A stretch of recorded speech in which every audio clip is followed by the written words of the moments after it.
मधल्या भाजप आणि ठाकरे गटातल्या राड्यानंतर पोलिसांनी शिवसैनिकांवर केलेल्या कारवाईमुळे उद्धव ठाकरे चांगलेच भडकलेत। मुंबईतल्या प्रचार सभेत त्यांनी जाहीरपणे पोलिसांना दम भरलाय।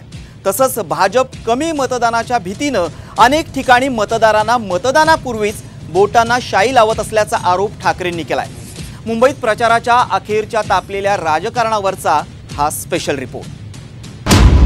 उद्धव ठाकरेंनी भरला पोलिसांना दम। उद्या आमचं सरकार आल्यानंतर तुमचं काय करायचं तो निर्णय मी घेतल्याशिवाय राहणार नाही।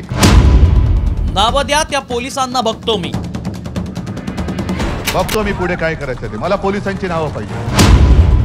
मुलुंडच्या राड्यावरून ठाकरेंचा संताप।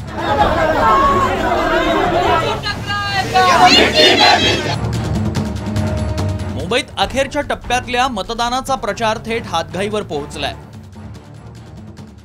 मुलुंडमध्ये भाजप आणि ठाकरे गटाच्या शिवसैनिकांमध्ये पैसे वाटण्यावरून झालेल्या राड्यात उद्धव ठाकरेंनी कमालीचा आक्रमक पवित्रा घेतलाय। विक्रोळीत केलेल्या भाषणात त्यांनी पोलिसांना जाहीर सभेत दम दिलाय। शिवसैनिकांवर कारवाई केलेल्या पोलिसांना सत्ता आल्यानंतर बघून घेण्याची भाषा वापरली आहे। उद्धव ठाकरेंनी पोलिसांना दम भरताना फडणवीसांची ही खिल्ली उडवली आहे की काल आपल्या शिवसैनिकांनी जी काही धाड टाकली त्याच्यामध्ये आपल्याच महिलांना आणि कार्यकर्त्यांना पकडलं आणि बेदम मारहाण केली। बघतो मी पुढे काय करायचं ते। मला पोलिसांची नावं पाहिजे आणि पोलिसांना सुद्धा सांगतोय की तुम्ही भाजपचे किंवा फडणवीसचे नोकर नाही आहात, तुम्ही जनतेचे सेवक आहात। आमचं सरकार आल्यानंतर तुमचं काय करायचं तो निर्णय मी घेतल्याशिवाय राहणार नाही, हा पोलिसांना मी जाहीर इशारा देतोय। त्याच वेळी शिवसेनाचे उबाठा गटाचे कार्यकर्त्यांना पाठवून भेकड हल्ला केलाय, त्याचा मी तीव्र शब्दात निषेध करतो। नवाब संजय पाटील यांनी या आधीही भेकड हल्ला केलाय। मला वाटतंय तो गांगरलाय, हतप्रभ झालाय।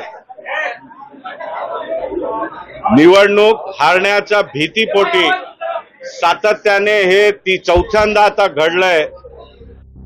शुक्रवारी मुलुंडमध्ये भाजप आणि ठाकरे गटाच्या कार्यकर्त्यांमध्ये जोरदार राडा झाला।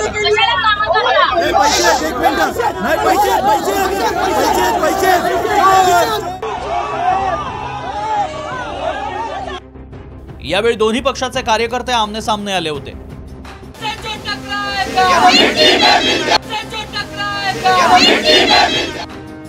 या प्रकरणी पोलिसांनी अनेकांवर गुन्हे दाखल केले। त्याचबरोबर ठाकरे गटाच्या 5 कार्यकर्त्यांना अटक देखील केली आहे। त्यामुळेच उद्धव ठाकरे संतापले। तर दुसरीकडे भाजपला कमी मतदान होण्याची भीती असलेल्या ठिकाणी ते मतदानाच्या आधीच मतदारांच्या बोटाला शाई लावत असल्याचा धक्कादायक आरोप उद्धव ठाकरेंनी केलाय। मात्र त्यांचा आरोप महायुतीनं खोडून काढलाय। 50 खोके आता फुटलेले आहेत आणि सगळीकडे त्याचं वाटप होतंय। मात्र काही ठिकाणी अशा तक्रारी आल्या ज्या तक्रारी आम्ही निवडणूक आयोगाकडे गेलेल्या आहेत की ज्या वस्त्यांमधनं मतदान होण्याची शक्यता भाजपला कमी वाटते तिथल्या काही लोकांना आधीच ते बोटाला शाई लावतायत। म्हणजे ही शाई बाहेर आली कशी, तो एक निवडणूक आयोगाकडे आम्ही प्रश्न उपस्थित केलेला आहे। आधीच बोटाला शाई लावली म्हणजे ती व्यक्ती ही मतदान करूच शकणार नाही, एवढ्यापर्यंत यांची मजल गेलेली आहे। हे प्रकार कदाचित त्यांच्याकडून केले जात असतील। तुम्ही जुन्या इलेक्शन विसरला का? आपल्याला जे मतदान करणार नाहीत त्यांना मतकेंद्रापर्यंत जायलाच द्यायचं नाही, या टॅक्टिक्स कोणाच्या होत्या? आमच्या होत्या का? मग त्या टॅक्टिक्स कोण खेळलं गेलं याचा सुद्धा विचार करा ना। राज्यात मतदानापूर्वी पैसे वाटण्याच्या घटना अनेक ठिकाणी घडल्या। आता हे लोण मुंबईतही पसरलंय। एवढंच नव्हे तर यावरून राडेही सुरू झालेत।